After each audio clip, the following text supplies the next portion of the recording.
All right. Welcome. Welcome to Forward Futured Live. It is Friday, October 24th, 2025. Again, with me, co-host Nick. How's it going? Here we are. It's going quite well. Got my Yeah. tea, ready to go.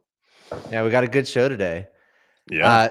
We got 3 guests plus maybe a special guest at the end. So maybe 4 guests. We'll see.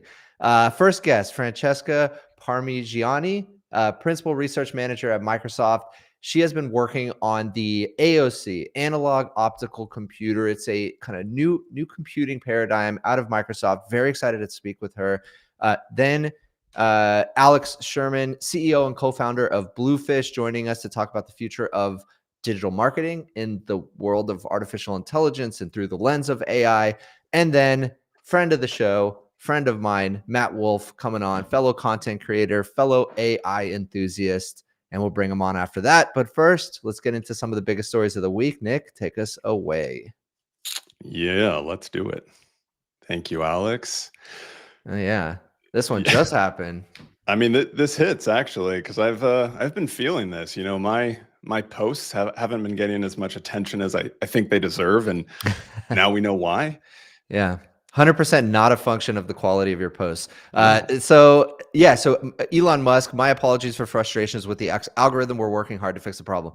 All right. Why is this a big deal? Over the last couple of weeks, Elon has been talking a lot about the X algorithm transitioning from heuristics to pure Grok, I don't know, designation, deciding. Grok is effectively going to read every single post, every single image, every single video, and decide, the ultimate decider of how viral you shall go. And what I've been noticing in my feed is if you even remotely look at a post, you will forever just see that post. The concentration of that topic will just explode on your timeline. Are you seeing the same thing, Nick?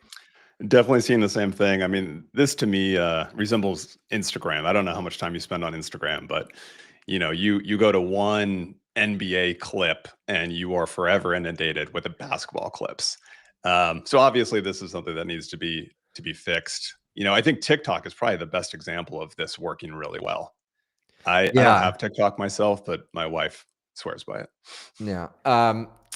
So yeah, it's super interesting. I think there was a reply to this. If you could scroll down just a little bit from Elizabeth Holmes, which all right, it's not there right now, but she posted like, "Oh, knowing you, it'll be fixed in a week." By the way, posting from prison, what a flex. Here we And go. also making it seem like it's kind of an AI, right? Not all progress is forward, but knowing you, it will be better in a week. You know, buttering up Elon. I don't Yeah. know. It seems like an AI reply too. It doesn't even seem like she passed the note to the person who posted it on her behalf. Hey, just some sweet support. Yeah. You're gonna All get it right, let's fixed, go to the Elon. next story. Next story. All right, so Sundar says new breakthrough in quantum algorithm published in Nature today. Our Willow chip has achieved the first ever verifiable quantum advantage, meaning other quantum computers can run the same process and return a similar result. So Willow ran the algorithm, which we've named Quantum Echoes, 13,000 times faster than the best classical algorithm on one of the world's fastest supercomputers. This new algorithm can explain interactions between atoms in a molecule using nuclear magnetic resonance, paving a path towards potential future uses in drug discovery and material sciences. So, I think Elon actually had a response to this. So quantum is finally relevant. This is the first real breakthrough, practical breakthrough we've had in quantums. Repeatable. Um, Repeatable. yeah, absolutely. Although there are plenty of bears on quantum. I think I was seeing Martin Shkreli spin up a live and talk about his perceived bear positions. And then, yeah, I mean, look, this is really cool. Mind scrolling up to the top again. Yeah, I mean, this is really cool. I actually covered this in the news video that I published yesterday. it seems like there are pretty narrow use cases, but the ones that are applicable to quantum or quantum are applicable to it's a pretty significant advantage. It's a pretty significant leap in performance. And I think there's a lot of scientific applications as well. So drug discovery, material science, these are things where the universe of options is just so large. And I think that's really when quantum comes in handy, is being able to explore these incredibly large set of potential outcomes really quickly and in Right. parallel. Yeah. Well, congrats. Like Elon said, looks like quantum computing is becoming relevant. Yeah, let's All go right. to the next one. Keep going. All right. So this came out a few days ago now, but Meta slashes jobs. I think it was 600 jobs in the superintelligence lab. This came out from Alexander Wang specifically. I think it was an internal memo. It does sound like it's a little bit of a reshuffling. Sounds like most of these folks are going to find landing spots somewhere in Meta. But Meta continues to make some headlines, and not necessarily for new breakthroughs and new models.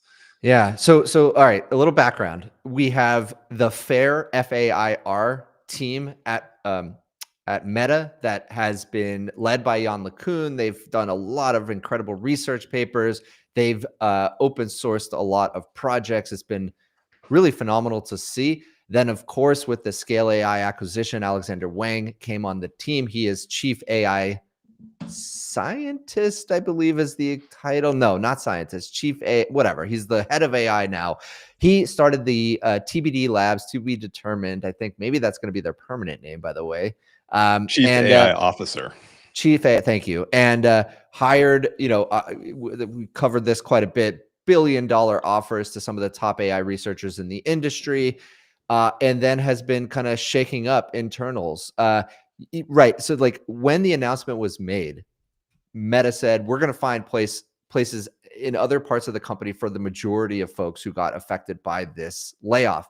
However, on my X feed, I am just seeing nonstop folks who are apparently incredible AI researchers just saying, I was affected.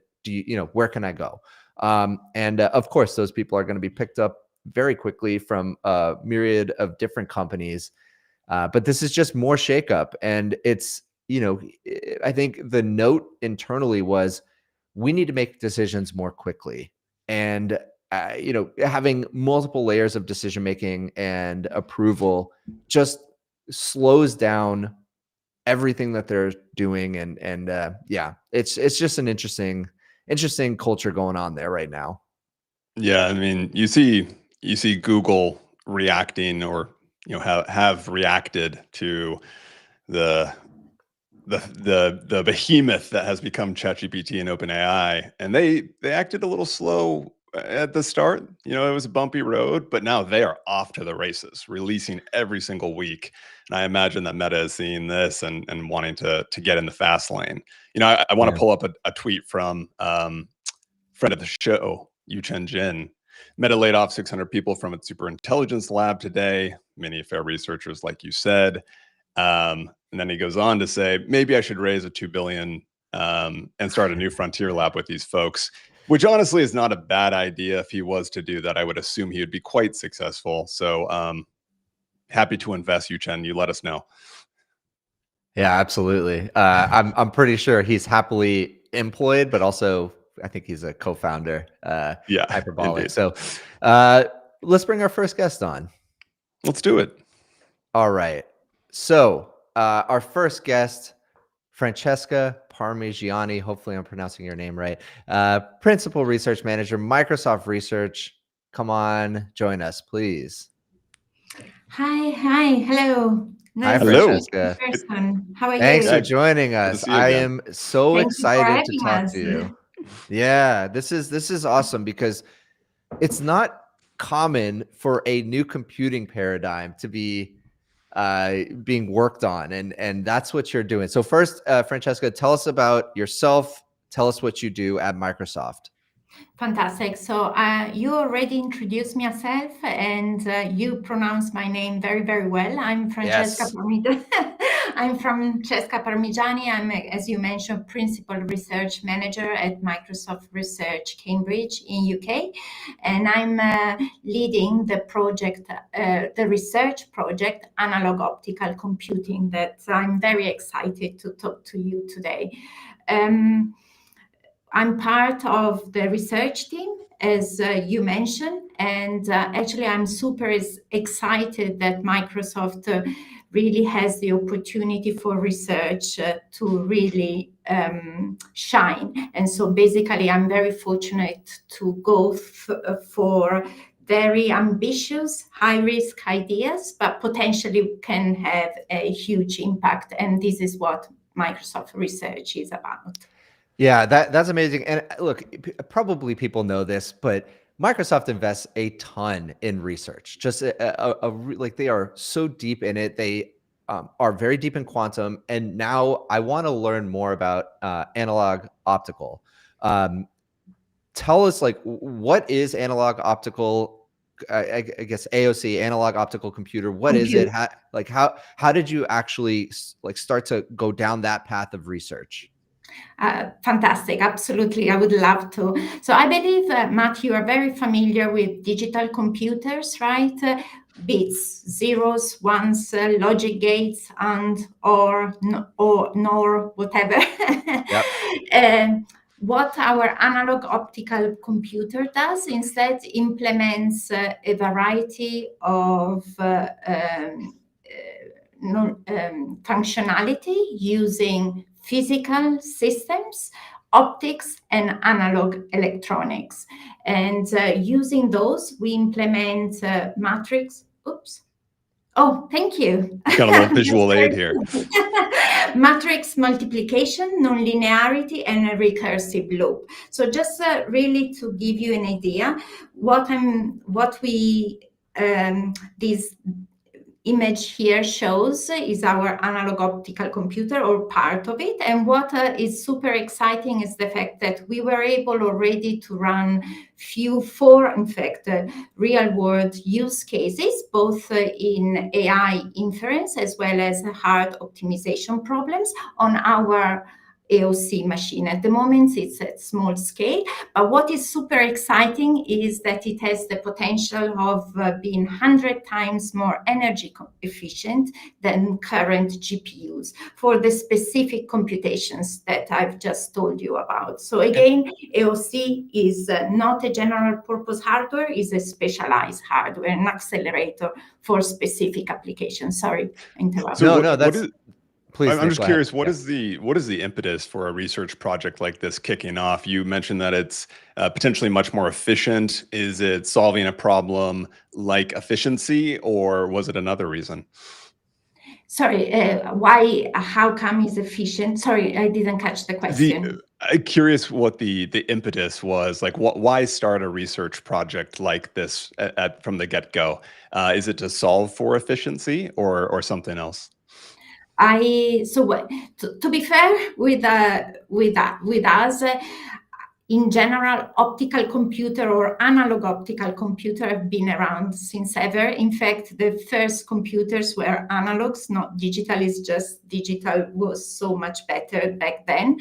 The idea here is back in the past, what we were trying to do is having optical gates, so replicate the general purpose digital computer using optics, but I don't see any future this way. So what we are working on a specialized hardware. Why is the case? I think you know better than me how AI is revolutionizing the world, and we see more and more gap between compute demand and supply. And so we really need specialized hardwares that can accelerate what we need for AI inference. And this is why AOC come along. And it has been a long journey. We started the project maybe few years back, maybe 5 years back already. We started in optimization, hard optimization problems. I'm not sure you're familiar, for example, with the traveling salesman problems or maps cut I don't think problems. so. Can you tell us? Yeah, please. Absolutely. So, for example, the most famous problems in hard optimization computer science is what is called this traveling salespeople problem, maybe to be fair. And the idea is you want to minimize the path that a salesman, for example, has to go as it has to visit multiple cities. And if the number of cities are very small, few, 5 whatsoever, it's very easy to solve. But if this number of city increases, now the computational, this reach understanding the minimum path becomes exponentially hard.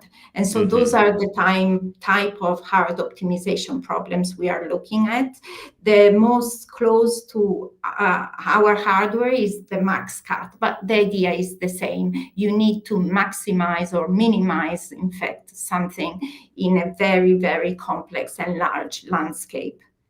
And Does so, it make so- sense? in the traveling salesman problem, every time you add a new city, it as you said, exponentially increases the number of total outcomes. Thus, like traditional computing, which is very like a CPU is serialized and a GPU is parallel. So what does the analog optical computer actually do differently besides energy efficiency that allows it to solve those types of problems even better? Fantastic. So I actually was watching you earlier and you talked about the quantum computer, right? So fundamentally, we are very complementary to quantum, as well as we are very complementary to CPU, GPU, and whatever. So in my vision, we are complementary, working together, and depending on the specific applications that you want to use, potentially one day you could use our AOC machine for that. But so compared to quantum, we are not exponentially accelerating the specific computation. What we are doing it is much more efficiently because we can use physical systems and we take advantage of what optics or analog electronics are very good at. We can speed up the process. So I suppose we should ask you about what you think of the breakthrough of the Willow chip. I'm not an expert, so maybe I'll leave it to you guys to comment. Fair enough. Okay, Francesca, like, what does the timeline look like for bringing AOC to market? And like, how far along are you in the research process? What have you shown? I know you guys published some really good findings a few weeks ago. So like, where are you in the timeline to actually bringing this to market? Is this something that consumers are going to inevitably buy, or is this kind of commercial only? Where does it fit in the competitive landscape? Absolutely. Let me repeat it again. I'm Microsoft Research, and so I'm not a product team. So this is for me has been super exciting up to now, right? We were able to demonstrate use cases in real worlds. So I mentioned, maybe I didn't mention, but in healthcare for optimization as well as for banking, but also in AI inference. And in fact, later, if there is the time, I have a small demo that I would love to show you if we have time. But so basically Absolutely. what I want to say is I'm very proud of my team and where we reach. We demonstrated real world cases in our relatively small hardware. But this is just the beginning of a very steep road or steep climb actually in front of us. So there are still multiple research questions that needs to be answered. The most important one, at least for me, number one, is how we can scale the hardware we have today to really the size of the models that we will really need to run before really asking any question about productization. It's still a research project with lots of challenges ahead that the team is super excited to answer.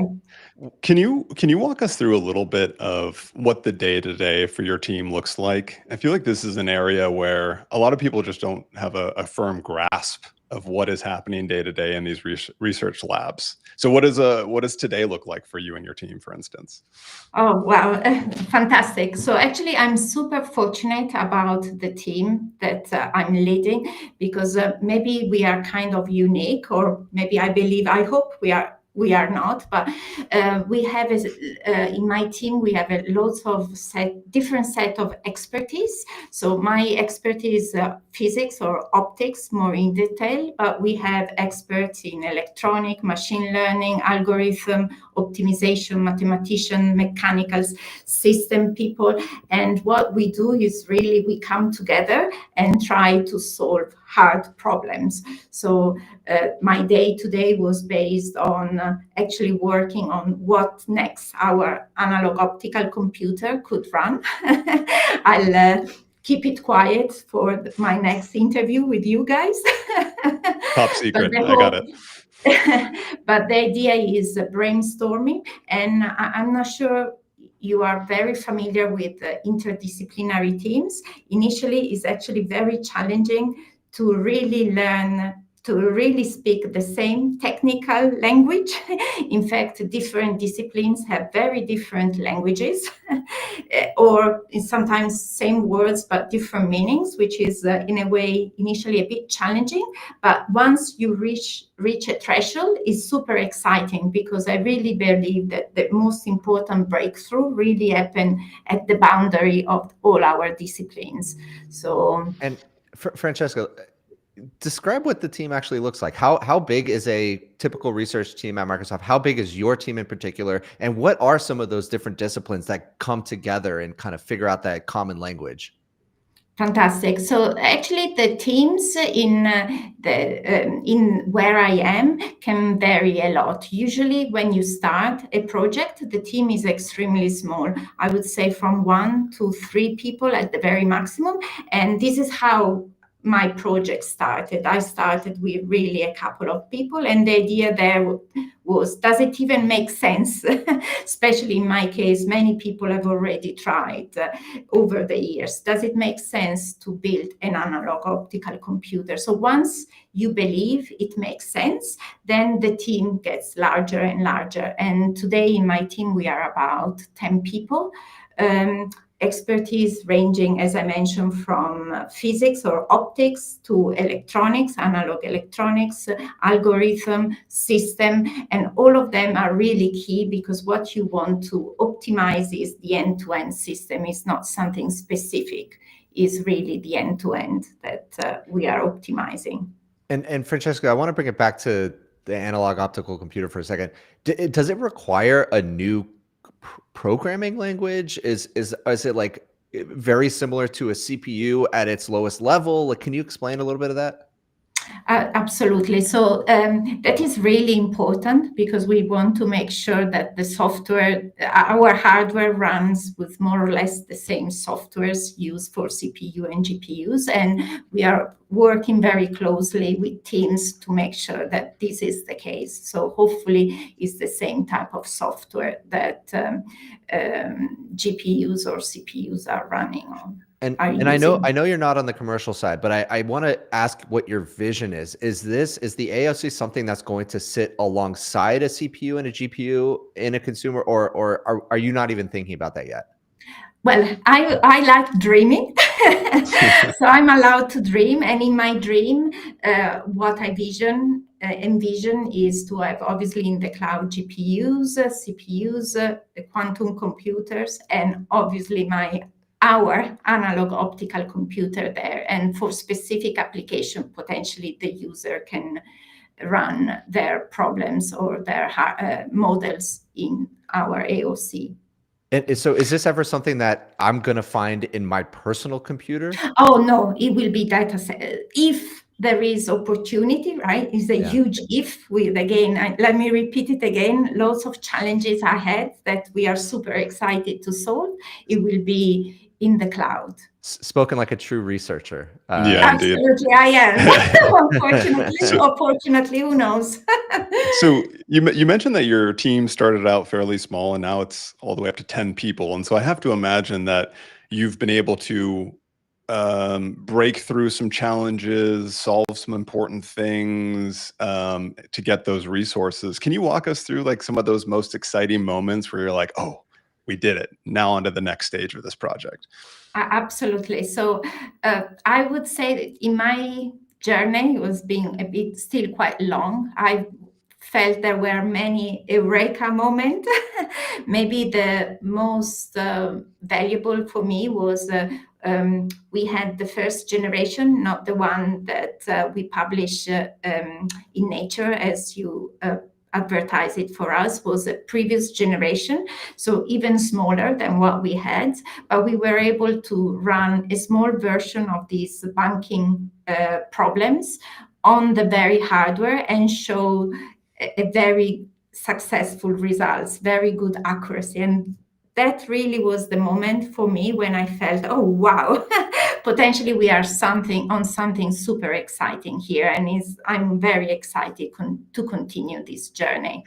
And so at that point, it was all about accuracy. It wasn't necessarily about the efficiency that you were creating. At the moment, we were primarily focusing, can we do it? Right. Now, as you mentioned, the next big challenge is scaling up the hardware so that we can really prove the efficiency that we have estimated. And what does that process look like to actually scale up the hardware in the research setting? What it means is, so first of all, I'm not sure I'm answering the question. I'll have a go. So at the moment, the technology we picked is really from the consumer space. So for example, we use projector, this liquid crystal projector display. So basically the screen that you have in front of you is a similar technology of what we use. And the size of each of these technology is already very, very small. So this is fantastic and is already usable for us. What we need to do is make sure that the optical system and the analog electronics around it is really integrated so that we can achieve the efficiency and the size that is required. Okay. Francesca, you mentioned having a video or a demo. Can you drop the link in the private chat and we'll get it on the screen? Unfortunately, it's only I cannot share my screen. Oh, I think you can. Give us 1 second. If I can, yes, I'm sorry. Unfortunately, it's a private link, so only myself or few people can. Yeah, we'll see if we can get your if it's screen not shared. possible, it doesn't matter. Do you see this share screen button? Yes. All right. Yeah, go ahead. Share your screen. We'll see if we can bring it up. I'm trying. No, I'm not allowed. Alex, can you try to enable that for her? And if not, we will have to show it next time you come on the show. Yeah, absolutely. Well, while we're trying to figure this out, can you walk us through what the demo is and absolutely. So basically what I wanted to show, and maybe this is my chance for you, if you pass by Cambridge in UK, please come and visit us and we would be delighted to show you the demo. And so basically, in a way, is what we would show is we can classify with our hardware digits, so numbers, so from 0 to 1. And in a way, I don't know if you're familiar with the Hello World programming idea that, you know, when you start a new program language, you start simple, and that's how we did for us. So we start with this classification of numbers, and you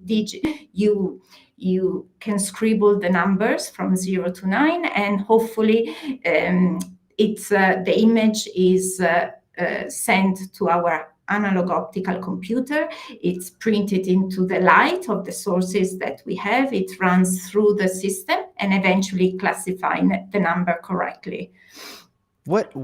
Explain what printed into the light means. That I can't even conceptualize that. Please explain that.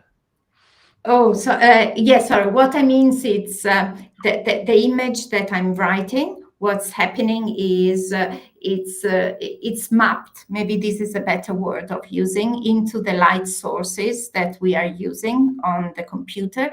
The light sources are going through my matrix multiplier, my nonlinearity, my recursive loop, and after multiple time, I'm able to classify the number that you have chosen to write. And so sorry, could I just please. For example, this is an example of AI inference that we are running. So when you have a model, maybe this is a detail, but first we run it on, we train it on GPUs.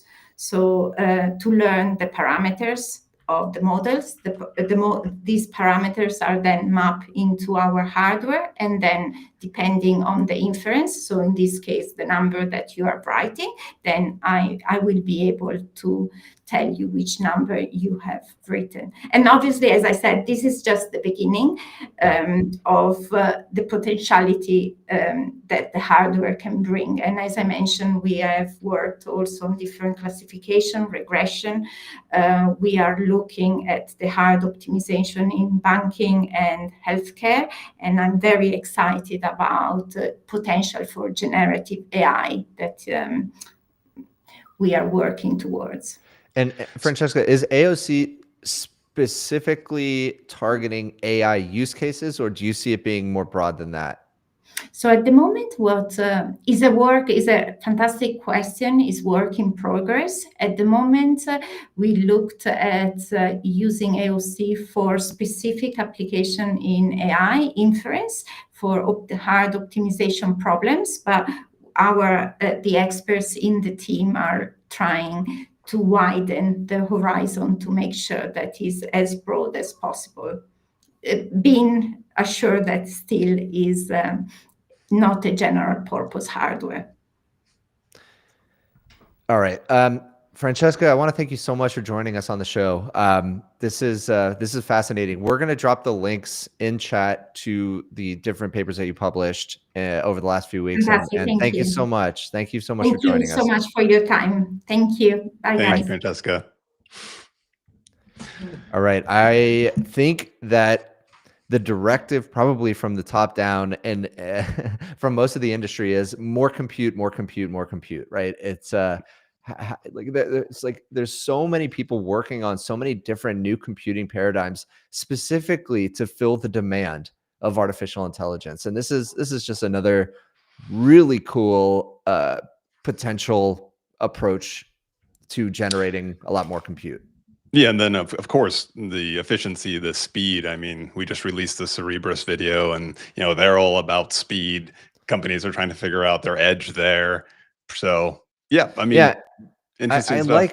Yeah, totally. And I like that it's all different approaches too. And I wonder, right? Because the landscape is CPU, but mostly GPU at this point. And so if we have completely different approaches, I know Beth Bezos is working on thermal dynamic compute. It's so complicated. I can't even pronounce the words, to be honest. And so there's just a lot of different approaches, and it's exciting. All right. Well, I believe our next guest is here. Let's just cover a couple of stories before we jump into that conversation. Yeah, choose Alex, any of them. Yeah, pull up my screen when you have a chance. All right. So we all know Andrew at this point. I believe, Palmer Luckey was on TBPN recently and made some comments about nicotine. And then Andrew commented on that. So he says, your reminder that yes, nicotine increases focus, also is very habit forming, is not carcinogenic unless smoked, vaped, dipped, or snuffed, and is a usual stimulant because simultaneously focuses and relaxes you, also raises blood pressure. Yeah. So I know you're a clean, you're a clean human, Matt. What do you think of this? Well, I want to give some context. So on this show, Lucky Palmer was basically explaining how he didn't think people really weighed the trade-offs between lung cancer later in life and weight loss earlier in life because nicotine is appetite suppressant. And so he kind of made a claim that like we should actually re-examine nicotine. And Andrew Huberman has been talking about how nicotine is great for focus and great for relaxation. But again, I don't know. There is a world in which you can control your appetite and not get lung cancer. I mean, the other part of this though is the productivity that comes out of nicotine. I think he makes a point down here, and I agree that nicotine is probably indirectly responsible for much of the work and engineering of the last century. That's a So crazy claim. I mean, if it you is. but then It again, is. if you look at all of the old pictures, all of the old movies of engineers, especially like you think of Oppenheimer, they're all smoking cigarettes all day long. But A it's lot not of that way breakthroughs with anymore. that group. It's kind of a more taboo, especially in the Silicon Valley. Yeah. All right. So the real Although question is, do we institute a nicotine experiment at Forward Future? The whole team does nicotine for the month of November, and we see how much we get done. just enough to get addicted. Yeah, Alex is saying yes in the background. Alex is in. Perfect. But pouches only, right? What are they called? The Zins. Zyn. Yeah, Zins. Yeah. The clean nicotine. All right. Let's do one more here.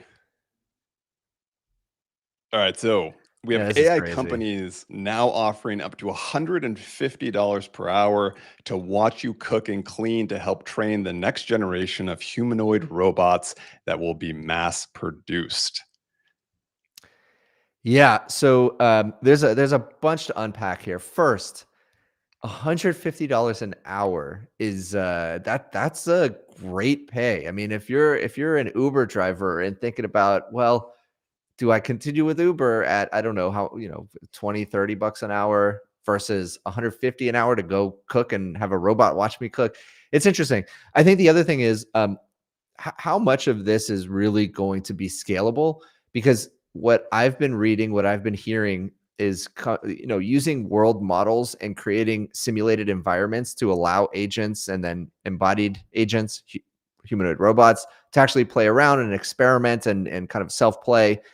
That seems to be the much more scalable, much more practical approach to collecting data for humanoid robots.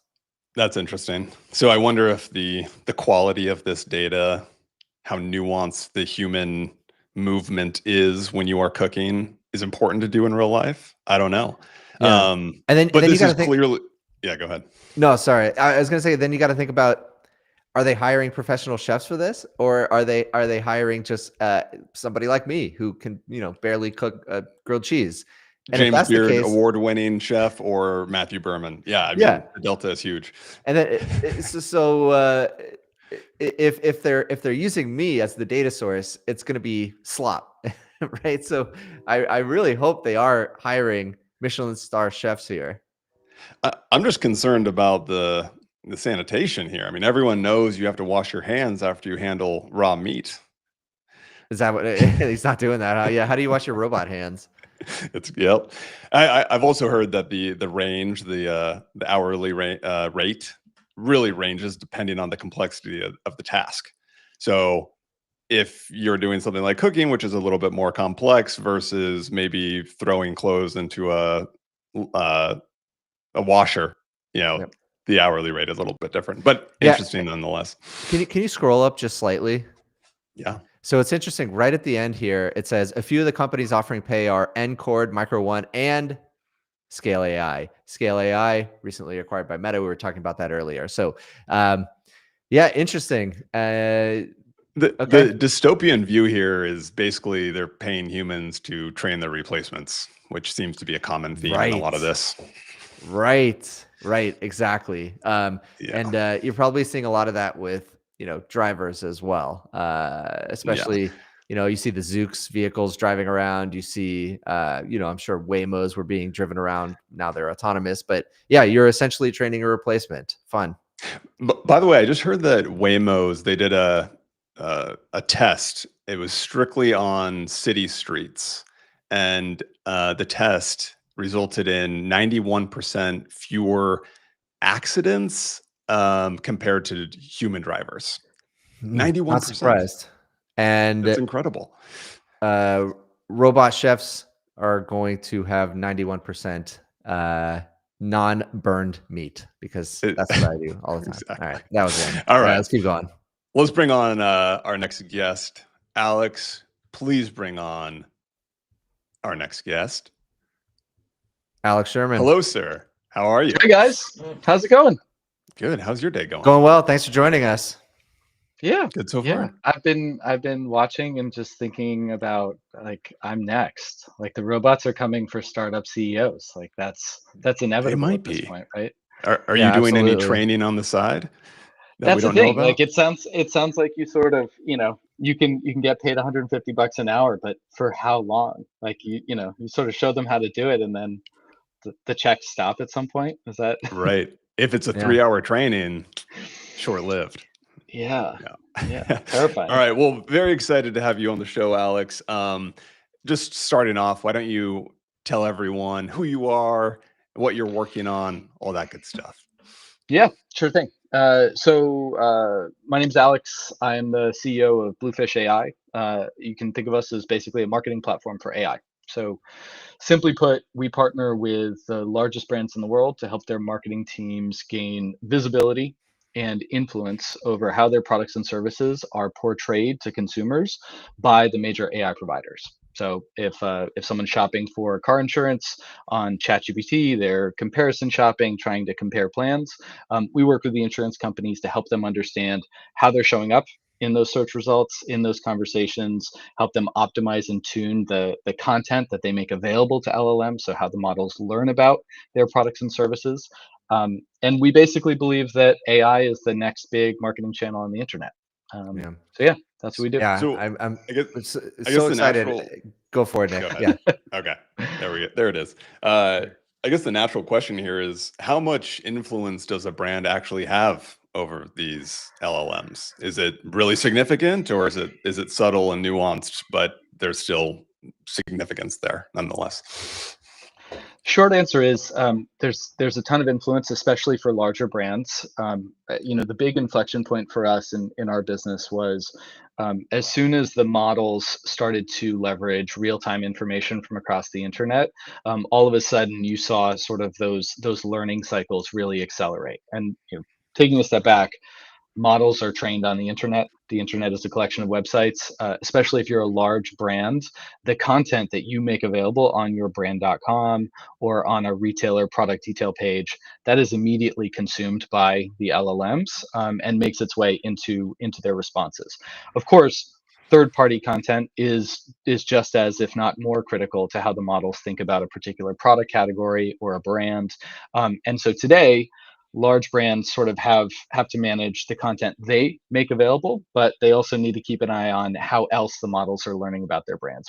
You guys have talked a lot about the role of Reddit in training models, and I know that's been volatile recently, but fundamentally there is a lot of third-party content like Reddit that is deeply informing how the models portray brands and product categories. And so the large brands and marketing teams are starting to track that pretty closely as well. Alex, when you're working with a brand, when you're working with one of your clients, are you trying to optimize their content to eventually affect the actual core weights of the model, meaning during the training run, or are you optimizing for the retrieval process? So once the model's baked, but it does need to go out to the internet to collect information, which part or both are you actually optimizing for? Yeah, it's both. And the way that I would think about it is that a lot of the content that brands have been producing for the last 20 years of having a website has been focused on a few very specific use cases, primarily human consumption. For most large brands, their website was not designed to be a data delivery mechanism for large language models. And so what that means is that there's a lot of content and a lot of data that just hasn't been created yet.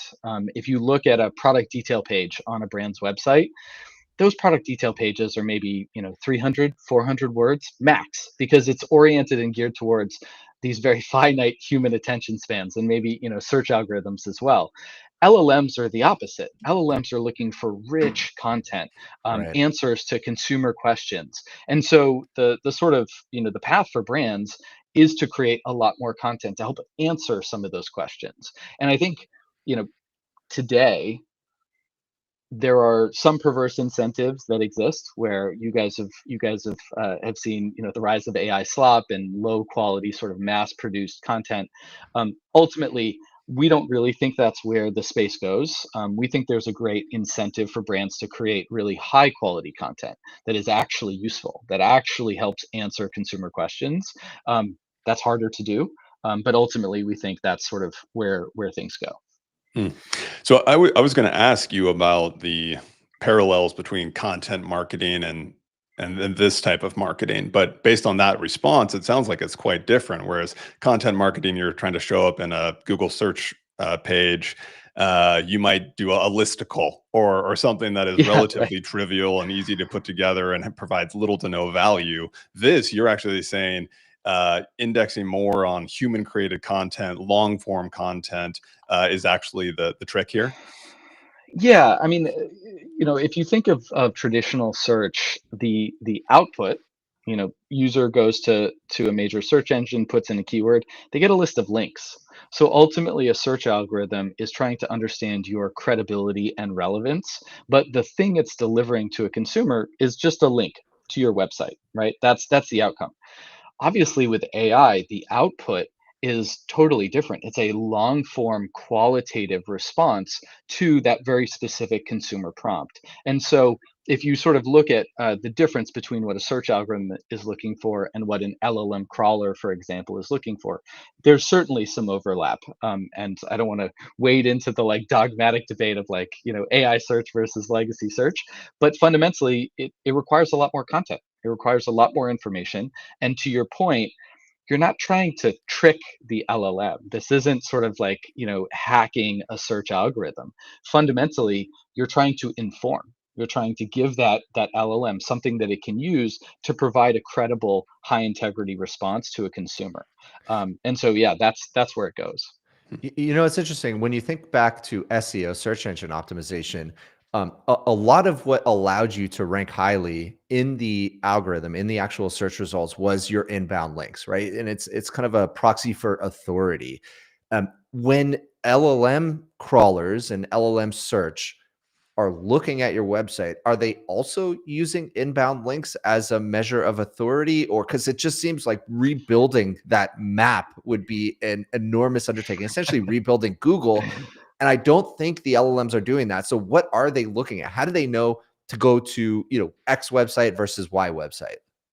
Yeah, that's a great question. And I I think that if you look at the citations that are included in AI responses today, um, you can see that we're still in relatively early days of the models figuring out the answer to that question, Matt.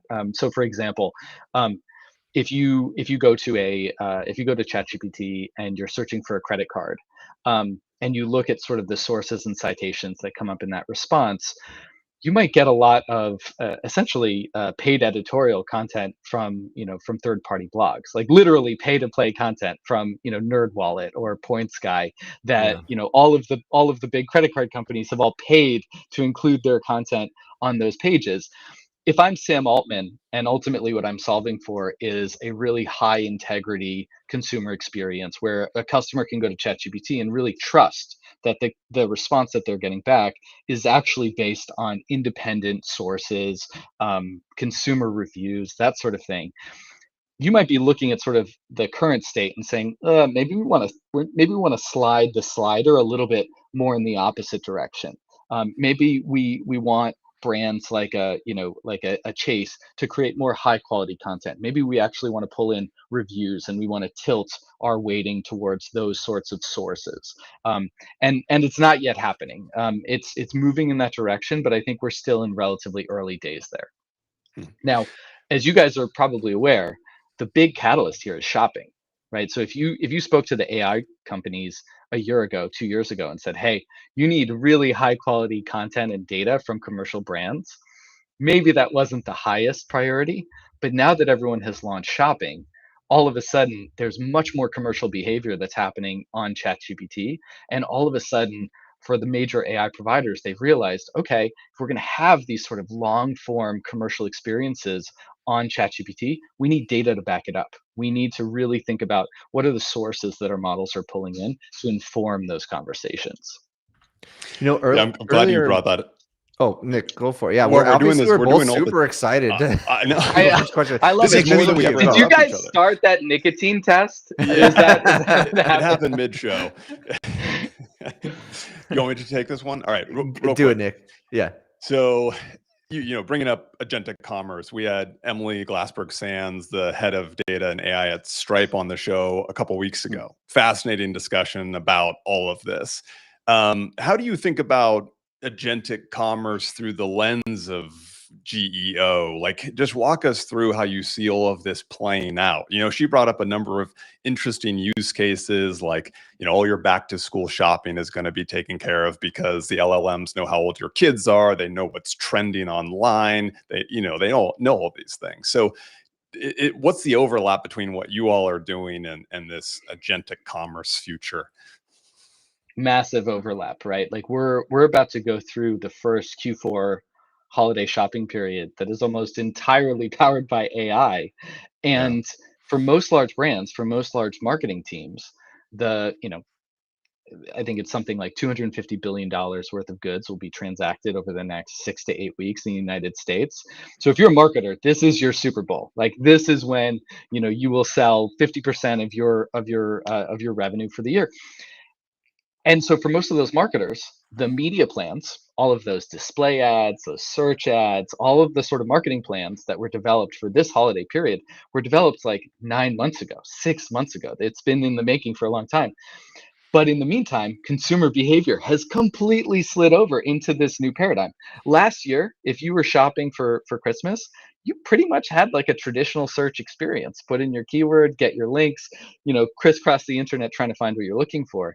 But this holiday period, it is fundamentally different because consumers have been trained on this better, faster, smarter way to shop online. Why do I want to go on this sort of manual research journey across the internet when I can tell ChatGPT what I'm looking for, who I'm shopping for, what my preferences are, what are the key considerations? I can get a list, you can do the comparison shopping, and now I can transact.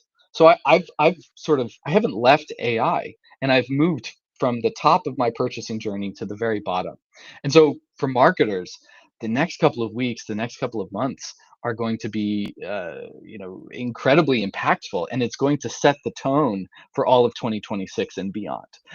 And so, to your question of what is the role of optimization and sort of this rise of agentic shopping, it's something we are deeply focused on right now, because ultimately when we started the company, the transactions were still happening on sort of the legacy internet. The transaction was still happening on a retailer website or on a brand.com, but now it's moved into AI.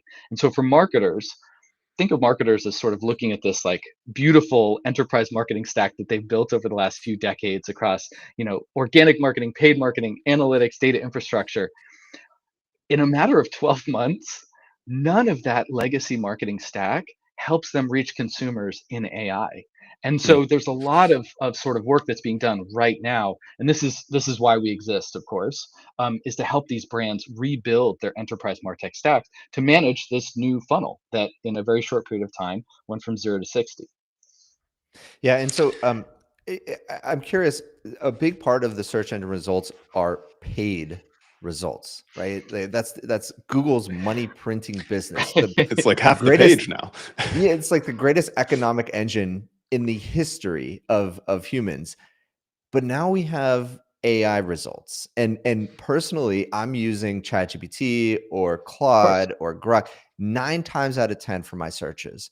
And they do not have paid ads, paid placements yet. I'll say yet. It's probably going to happen. But what are your thoughts on paid results in LLM results, and how do you think that plays out over the next couple of years? Yeah, I mean, for better or for worse, I've been in enterprise marketing for a few decades, and there's always this debate anytime a new channel emerges. Will they have ads? Will they not have ads? And you guys know the history of Silicon Valley. Sooner or later, everything becomes an ad network. So I think safe to say that ads are coming for AI. I think That sounds Google, ominous. I mean, a little, right? Ads are coming. Yeah, it's Halloween. um, but look, Google has a tricky math problem that they have to solve, because if a consumer is just going to get the answer at the top and they don't need to go through those 10 blue links, then from a monetization point of view, Google needs to sort of, the revenue that they generate from one unit needs to replicate the revenue that they previously made from 10. So that's a tricky math problem. I'm sure they will solve it. But I think for OpenAI, there is a fundamentally different opportunity. They don't have a legacy ad business. They have a massively scaling consumer footprint. What is surely, at the forefront of their minds is, how do we preserve the integrity of that? It's really easy to have this kind of tragedy of the commons and just end up with a really polluted kind of advertising experience. AI, at least the promise of AI, um, offers a better path. And I know, like, for decades, advertising people have talked about, smarter ads, more native, less intrusive, blah, blah, blah. But with AI, there actually is that opportunity. You don't need to sort of throw a 300 by 250, a 728 by 90 in front of a user and hope for the best. There's just a lot more to react to. There's a lot more intent data. AI is much more sophisticated than any programmatic advertising system. And so I think once OpenAI figures it out, and they will figure it out, I think there is the potential for a much more consumer friendly integrated ad experience in platforms like ChatGPT. And I think I'm almost certain we'll see that in 2026. I'm glad you brought that up. I was just thinking the same thing. Every advertising shift feels like someone's promising a really good experience for the end user, mutually It'll be better beneficial. this time.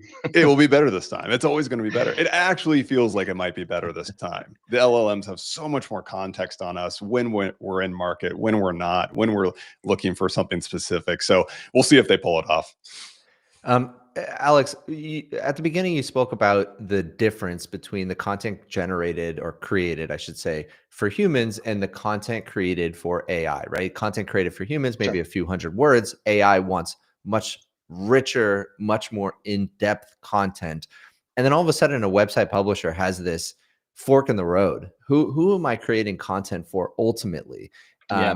And we've been talking a lot about this on the channel as agents increasingly browse the web on our behalf. The web itself is going to change drastically. The look, the feel, our interactions with it. Do you think there's this bifurcation where publishers are going to essentially publish two different versions of their website, one for agents, one for humans? Is it, the LLM version of it is going to be what we need to consume, and we're just gonna kind of leave it to our AI to synthesize that information? Like, how do you see that playing out? Yeah, we sort of look to the rise of mobile for as a comparison. Where remember when smartphones started to proliferate, large brands sort of were a little bit on the fence. Okay, so, like, do we take our desktop version of our website and sort of shrink it for a mobile phone? Do we really need a mobile optimized website? Do we sort of do both? Like, how do we navigate this? There was kind of this sort of initial period where it didn't quite work. It didn't quite compose, and from a consumer's point of view, it felt a little clunky. And then everyone sort of slid over into this new paradigm. And now it really doesn't matter which website you're building. Having a mobile optimized site is table stakes. I think we're kind of in a similar place with AI, where today, are there LLM crawlers visiting brand websites? Yes. Today, brands are mostly making the same content that they would make available to humans available to those LLM systems. Is agentic shopping rapidly becoming sort of a kind of a new a type of user, a new type of visitor to a brand.com website? Absolutely, but the scale is still not quite there. And similarly, I think consumers are starting to experiment with shopping agents. They're starting to experiment with AI browsers. So we're in the early phases of brands really understanding what they're solving for. Like, what does the next version of our website actually need to solve for? What are the AI endpoints? I think right now it feels a little experimental to large commercial brands, but given the pace of AI, I think 12 months from now, 18 months from now, we'll be in a fundamentally different position. I think those use cases will be clear. The new pipes and circuitry will be clear. And from experience, Bluefish partners exclusively with Fortune 500 brands. I have never seen the Fortune 500 move as quickly as they're moving to I sort was of just about to adapt ask to you this that, new Alex. AI reality. It is wild. Alex, name some names. Who are you working with? We try not to name some names, but we work with some of the largest financial services firms, largest luxury goods companies, largest home companies. We work with brands like Adidas. Think of Bluefish as, Amazing. 80% of our customers are Fortune 500. So we're typically working with marketing teams that manage billion-dollar marketing budgets on an annual basis. And with the rise of AI, they're kind of looking at that $1 billion of marketing spend and asking, is this pointed in the right direction? Or do we need to fundamentally rethink how we're engaging with our shoppers? And that's kind of why we exist. So Adidas HQ is just down the street from me, actually. And I have a couple of friends who work there, and I think most of them had heard of Bluefish. So you guys are doing something right over there, apparently. I'm curious, you mentioned that well, actually, there's a lot of questions here, but with these enterprises moving so fast, like, can you walk us through what that looks like brass tacks, in practice, what are they doing to move so fast, and what is the result, or what is the performance impact that they're seeing now? Yeah, so there's sort of three things that every brand wants with AI. One, they want to make sure they're showing up. So if a consumer is using ChatGPT or any other AI provider to find products in their category, they want to make sure that they're actually showing up in those AI responses. So we call that AI visibility. We think about sort of AI share of voice as a metric that we track. Two is if you are showing up, how are you showing up? How positively are you portrayed? So we think about AI favorability. So what is the nature with which the models are describing your brand versus your competitors? Which aspects of your product and service are being, sort of stressed to those consumers? And then we think about AI influence. So that is to say, how influential is your own first-party content in actually informing those responses? For most large brands, think like a large pharmaceutical company or a large cosmetics company. It's really essential that if a model is describing, the way that your particular drug addresses a particular set of symptoms, that information is actually coming from your website, that it's coming from brand verified content. So AI influence is a really critical dimension. And so when brands are optimizing for AI, ultimately they're making changes and they're testing against those three KPIs that I mentioned. Is this moving the needle? Are we seeing lift in terms of our favorability, in terms of our share of voice, in terms of our influence? Now, I know a big part of search engine optimization over the years was it was almost like a cat and mouse game, right? You really want to optimize for the current algorithm, and then some major Google algorithm change drops, and everybody scrambles and figures it out, and it's kind of this The back and forth whack-a-mole game, problem. right? Yeah, And that's so, right. are you seeing the same thing with GEO? It's a good question. We are what we're seeing is that over time, the volatility of AI responses is approaching that of the traditional internet. That is to say, the internet is constantly changing. There's new content that's being created. The same thing is now true with GEO. So, for example, when we started our company two years ago, very few brands were actually doing anything to optimize for their presence and their performance in this channel. Today, pretty much every large brand has a team that is focused on figuring this space out. They're making changes. That's And so awesome. we're starting to see the rise of competitive dynamics. We're starting to see sort of, brands that are recognizing not just the risks of this channel, but also the opportunities. We're seeing sort of a first mover advantage. I think there's a lot of pattern recognition that large brands have. They saw the rise of search, and then they saw search turn into this very saturated channel where it almost didn't matter. You could throw so much money and effort towards it and really only barely move the needle. And so for a lot of these sophisticated enterprise brands, they look at this phase in AI and they realize, oh, we can actually do a lot with a little today. We should move quickly and take advantage of these opportunities. And so we're seeing brands really, really lean in. I want to go back just briefly to this enterprise transition. So Yeah. as you know, these Fortune 500s have tens of millions in marketing budget. Are you seeing that they are reallocating what was once allocated to paid spend, paid search, paid social, content marketing of a different kind directly into this form of marketing? And at what Yeah. rate? It's And at such what a, it's rate? such a Yeah. good question because for most enterprise marketers, you've historically had this sort of split between your organic sort of earned media and then your paid media. But of course, there's no paid media in AI right now. It's all organic. Yeah. And so it's forcing, yeah, for now, it's coming.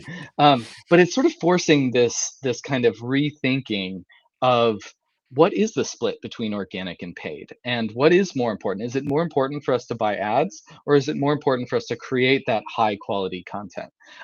So to answer your question, I think what we're seeing is a reimagining of what having a sort of enterprise marketing system looks like. I think there are new KPIs, there are new forms of analytics. So, for example, if you talk to any brand and you say, okay, how do consumers discover and purchase your product? They'll walk you through sort of the upper funnel, the middle funnel, the bottom of the funnel. All right, so when a consumer is exploring our category, here's how we message to that consumer. Here's how we want to sort of play a role in that journey. And then when they move into the middle of the funnel and they're sort of comparing us versus our competitors, here's how we message to those consumers. And then when they're ready to transact, here's how we send them an offer. Here's how we engage them and drive them to purchase. We're seeing a reimagining of what that looks like in AI, where brands are starting to think, what does an upper funnel prompt look like? And how do we want to inform those upper funnel AI responses? And then as a consumer moves through that purchasing journey, how does that change? What is a mid funnel prompt? What is a lower funnel prompt? And how should our sort of content strategy adjust based on those different Interesting. stages? So they're sort of rebuilding their notion of how their shoppers discover their brand and their products. And look, as our team has worked in this space, we've built some of these legacy programmatic systems in the past. This is our third martech company. One of the things that I think has been clear over the last few years is that a lot of existing marketing tech is quite stale. It is based on this very sort of stagnant version of the internet, and so we see this moment as a really exciting opportunity to kind of rethink and question some of those existing principles and say, how can we rebuild marketing for an agentic internet, for example? How can that be more efficient for brands? How can that be more targeted? How can that create a better experience for consumers? Ultimately, if that means that there are fewer places across the open internet to put like clickable boxes, that might not be such a bad thing. Like that, maybe Right. that's okay. And so I think it's an exciting moment, and we're in the Yeah. early days, so we'll see. Well, that totally makes sense. Are you at Bluefish embracing that same playbook, or does it look a little different simply because you don't necessarily fit the mold of the typical Fortune 500 company yet? Does it translate? It does. I mean, I will say our customers, because they are so large, if the number one pharmaceutical company or the number one credit card company or the number one cosmetics company in the world puts something up on their website, it moves the needle very quickly, right? Like Mm. the models will pick this up just because of the scale of these brands. We're a startup, and so when we put something out, it maybe makes a little bit less of a splash. But I think the flip side of that and is that for startups, because there are no paid channels here, for challenger brands and for early stage startups, there has been this sort of reshuffling of the deck where you do have real advantages as a startup. If you move really fast, and you actually start tracking your performance, understanding your performance, and optimizing towards it, there's a lot more you can do as a startup today that a year ago, 2 years ago, just wasn't an option. And so you're seeing a lot of startups leaning into GEO because they can punch above their weight class, and why wouldn't they? And so as like SEO companies were looking at the landscape and clients of those companies as well, they would see Google and say, okay, let's just optimize for Google. I mean, they definitely optimized for Yahoo and Bing, but like Google was the primary place to get your search at the top of the search results. Is it the same this time? Are we seeing ChatGPT just like own mindshare, or is it much more spread out? It's such a good question. There's sort of this, like trauma-based response that marketers have anytime there's a new channel. Because look, with search, you're right. It was a Google game. I forget the statistic, but it was something like 55 cents, 60 cents of every dollar spent in online advertising ultimately goes to Google. And so what that meant was that if you're in advertising, ultimately you're playing Google's game. With AI, there was a question of, to your point, is it going to be kind of the same thing? What we're seeing is interesting in that we think of AI less as its own separate channel and more as a channel that's eating all the other channels. And I'll tell you what I mean by that. We sort of divide AI into 5 buckets. There are the generative search tools, like all of the different Google AI providers, the Google AI products. There are the native platforms, like the ChatGPTs. There are retailer AIs, so think like Amazon Rufus. Then there are social AIs like Meta AI, and then there are hybrid players like Perplexity that sit across multiple LLMs. For a brand, that really sounds like fragmentation. And fragmentation is ultimately helpful for them because now they can say, okay, so when we're thinking about our AI performance, it's not just our performance on ChatGPT, it's our performance across this growing AI landscape. That enables them to make optimization decisions. It enables them to sort of sit back and look at a broader playing field than if there's just sort of one game in town. So that's our thesis. I think the what is clear though is that OpenAI is going to be one of those walled garden players. Their footprint has scaled to the point where I think, and you, with the announcements of the browser and all of that, it's clear that they are playing to be the dominant consumer application on the internet. And so you'll see a lot more from Google to kind of defend their turf. Ultimately, marketers will benefit from that. They'll be thrilled to see it. Have you played around with Atlas yet? Yeah, it's incredible. It really is incredible.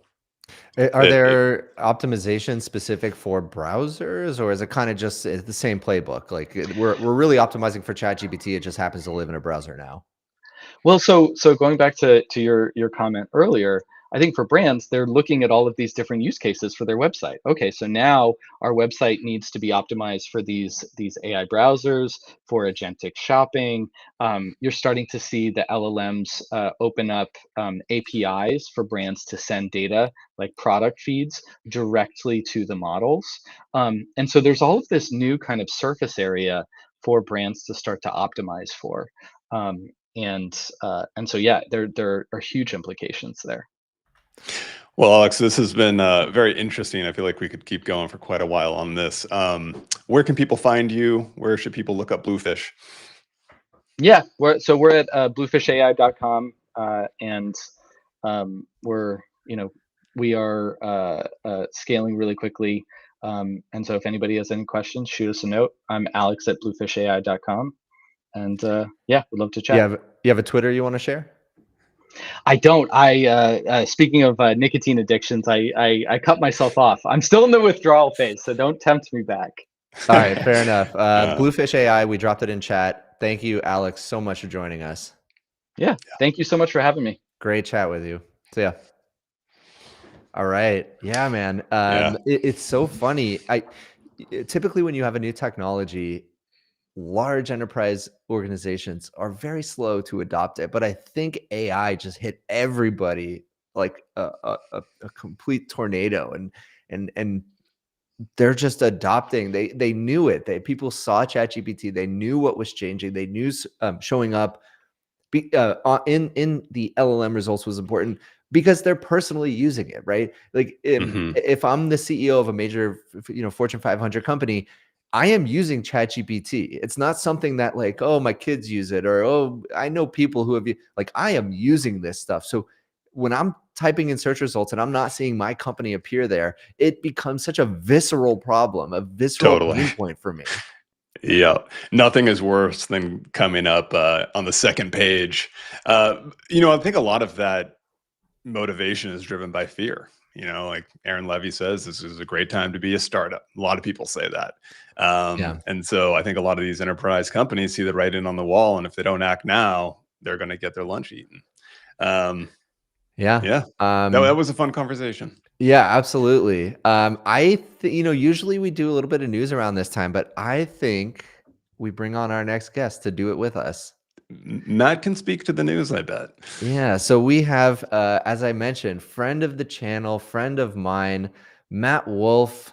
No, never mind. I thought he is here. Hold on 1 second.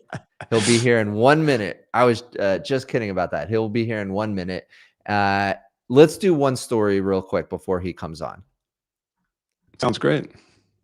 If you want to pull that up. Actually, I want to talk about something different. Let's talk about this one. Hundreds of public figures, including Apple co-founder Steve Wozniak and Richard Branson, urge AI superintelligence ban. Yeah, so it seems like at least twice a year we get something like this, right? There was last year, I believe it was last year, there was the 6-month pause note that went out. Now we have the ban superintelligence, don't do superintelligence until we can figure out alignment. It's a super interesting take. Like every 6 months or so we get one of these notes. What do you think about this? Are you a Zoomer or Doomer? I definitely fall in the Zoomer camp. I think any delay puts us at a disadvantage. And so while I love the idea of being cautious and fully understanding these systems, the risk of slowing this down also feels like the biggest risk of all. But hey, what do I know? I'm just a guy. I think it's obvious where we're going to stand on this. I mean, we're dedicating our lives to artificial intelligence. So don't slow down. I wrote a post. No more news, please. Thanks for pulling that up. If you could scroll up just a little bit. I wrote this brief post, and it seems I just want to go over this. Two AI outcomes. You're either a believer in a hard takeoff in which like there's some moment in time in which AI just something comes together where it's the amount of compute or some algorithm, some threshold of intelligence, and then all of a sudden it explodes. And we have just this hard takeoff, ASI, artificial superintelligence, before alignment. It's uncontrollable. I think like if you're really a doomer, you're thinking the Terminator scenario. And so, Nick, you kind of nailed it. What's the risk of being wrong if you are overly cautious about artificial intelligence? Well, the risk is years wasted on fear, innovation slowing. We don't get to do things like solving disease and solving energy and ending scarcity. And then, of course, if we're pausing, I guarantee you our adversaries throughout the world are not, right? They're not pausing. So, but like, okay, I always like to think about things from both sides. Let's talk about the smooth takeoff or kind of the Zoomer approach. So OpenAI very much iterative deployment. They're like, let's just get it out early and often. That's the best way to align it and kind of figure it out as we go. And so the risk of being wrong is very obvious with the smooth takeoff approach, which is you only need to be wrong once. And then if you are wrong, all of a sudden we do have the hard takeoff and we run into, in the most extreme, the Terminator scenario. And that single mistake becomes irreversible. And so those are kind of the two approaches. Dave Shapiro, another friend of the show, says neither. It's interesting. I don't know. I just think it seems actually somebody wrote a really interesting reply, which is a huge assumption of the hard takeoff scenario is that we have all of this compute capacity that is just available to enable the hard takeoff. And we have just this like massive amount of headroom in compute in which once it's ready for takeoff, it can actually take off. And that's not the case today. And I don't foresee that being the case in the near future. Yeah. When I see names like Jeffrey Hinton on these letters, it does give me pause. He might know a thing or two about this, but I still think I'm I'm on the side of we gotta push forward. Yeah. Let's get Matt's take. I think he's Yeah. here, Matt ready to Wolf, come welcome on. to the show. Hey guys, Hey, thanks Matt. for having me. Yeah, good to course. see you. All right. This is So the second time on the show, right? Second or third, yeah. yeah. Third. Nice. Yeah, good. Always great to have you on. Let's just, I mean, I want to ask you, let's continue if you're watching what we were just talking about. Mhm. I have to assume I know where you stand, but tell us, are you Zoomer, Doomer, somewhere in between? I say I fall somewhere in between, but I definitely probably lean more where you guys are talking, right? Like my whole career is sharing AI news, talking about AI tools, breaking down what's going on in the world of AI. Yeah. So I think it's to my benefit to lean a little bit more on the optimism side. But I do fall a little bit somewhere in between, right? Like I think we should be pushing forward as fast as we can, but also making sure we're doing it as safely as possible. So push as quickly as we can while also doing it as safely as possible. Like I think there's some nuance there, right?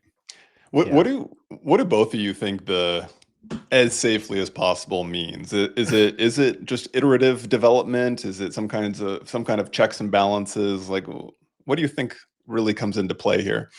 I mean, personally, I think it is sort of more the iterative development. I do think, some sort of regulation is probably a good thing. And I know that's like blasphemy in the world of AI people, but I do think some regulation is good because I think there's this sort of phase where these companies want to push forward, but they also don't know like how hard they can push or where they can push because they know there's like sort of regulations looming. And I'm almost like, let's just get the regulations out of the way, figure out what regulations we're going to put in place, and then let the companies sort of work within those restrictions so that they know what they can and can't do. So I don't know. It's something that I don't know if a lot of like people deep in the AI world would agree with me on, but I'm actually sort of a proponent of at least some regulation. Yeah, and it's interesting if you look at these large companies, I mean, they are just, it is a complete arms race, right? And like we're talking about like a complete new economic engine. And you think about what Zuck said a few weeks ago, like if we misallocate a few $100 billion, that's actually not as bad as not winning that race. So like we are heading there. And you're right. Like I think federal level regulation may be helpful, but I don't know. Like how do you regulate something when it's so early and you just don't know what the right piece? I think last year California was proposing regulating based on like certain characteristics of a chip. But then like we figured out like, oh, actually, I think it was DeepSeek. Like all of a sudden DeepSeek became so much, it kind of introduced this whole new layer of efficiency. And then those numbers were basically moot. It didn't really matter. And so it's going to be super interesting to see like how the regulation comes about. But yeah, these companies are not slowing down anytime soon. Well, and you see, you've got Jensen Huang over at NVIDIA. Whenever they put any sort of restrictions on chips, they're going to figure out how to work around those restrictions, right? We saw what was going on with China up until, whatever it was a week ago, where every time the US would put regulations on what they could ship to China, NVIDIA went, okay, we fixed that. Now we have a new chip we can send to China, right? So even if they put the regulations around like what the chips are and what the hardware is that you can use, I figure like there's always going to be some sort of workarounds by these really smart people. I think my worry when it comes to AI and just pushing forward as fast as we can is that sort of dichotomy between companies wanting to maximize profits and make money and be the first to get to these things, and also thinking about safety and the humanity and all of that kind of stuff. Are some of these companies going to push forward as fast as they can for the sake of profits and sort of jump over some of the hurdles of guardrails and things like that to be like the first to achieve something? And I feel like we've seen that a little bit with OpenAI, where they like push out something into the world that is a little bit further than what they think should be pushed into the world, and then they back off a little bit, right? We saw it with Sora, where it was like you had to opt out if you didn't want your IP in there. They put that into the world. There was a huge backlash from, you know, Hollywood and whatever. And OpenAI went, okay, we'll back off a little bit. So I feel like these companies are going to try to push the boundaries as fast and far as they can for the sake of profits, and then sort of back it off when they get pushback. And that to me is a little worrisome.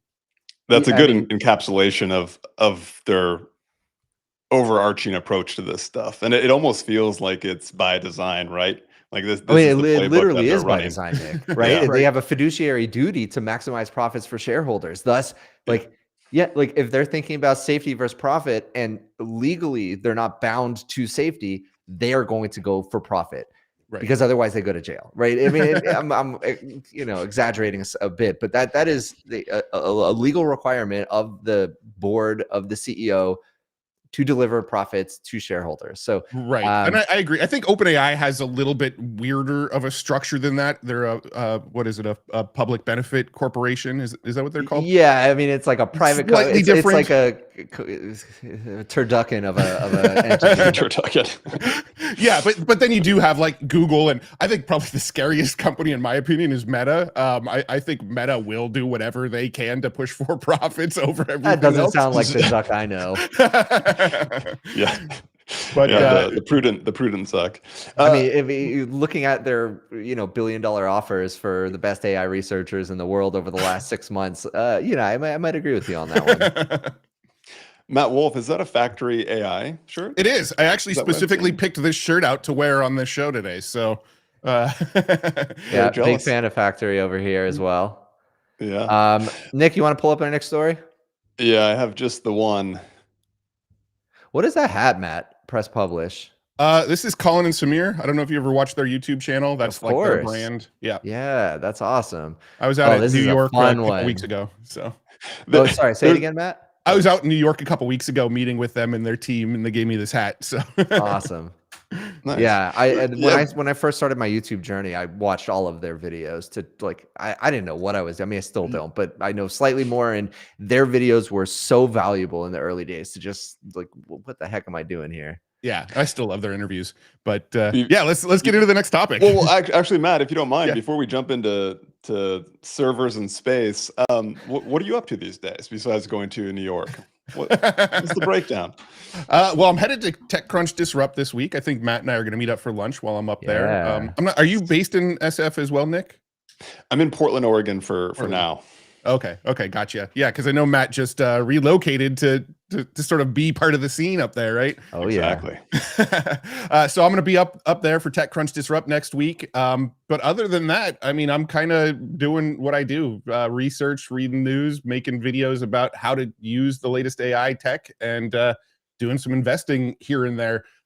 Credit to Matt Berman for getting me into the investing game, because Factory AI was my first angel investment, and I got the intro through Matt. So awesome. Amazing. And now I've done 7 or 8 different angel investments since then. Hell yeah. Any big winners yet? Still too early. It's still a little too early. My big winner to date was Leonardo AI, which got acquired by Canva. That one has been a pretty big winner for me. My Leonardo equity became Canva equity, so now I have a big chunk of Canva. Relatively big chunk of Canva compared to like the stocks I own. My Canva equity is really big. Nice. Matt, quick story if you don't mind. The third video I ever made on YouTube was about Leonardo.ai. Oh, really? And it went completely viral. And I thought, oh, this is easy. I can make a living out of YouTube. And then of course it was like another 150 videos before I had any traction whatsoever. But I did find it's like fascinating that it was right when Leonardo was launched. I did a quick like tutorial / review. It's like a horribly produced video if anybody wants to go back and watch it. But yeah, it was the third video I ever made. Yeah, it makes sense. I mean, YouTube. There was a time where Midjourney was really hot, right? And everybody was talking about Midjourney, and that was the hottest topic. And whenever like slight competitor to Midjourney came out, yeah. everybody went, oh, there's something else other than Midjourney. And so there's like this window where AI image generation videos did really well. And I mean, I know we're getting to like behind baseball YouTube talk here, but like now whenever I make videos about AI image generators, nobody really cares anymore. They're just sort of commonplace, you know? We're all beholden to the algorithm. Just realized that Matthew Berman got gamified by YouTube. They gave him a little taste, got addicted to it, and they kept going. That's right. That's now he's right. constantly chasing the dragon. As Let's talk about space AI centers, AI data centers now. Cool. Yeah, space isn't just Did you for see this, Matt? stars anymore. This is new to me. No. All right, tee us up, Nick, please.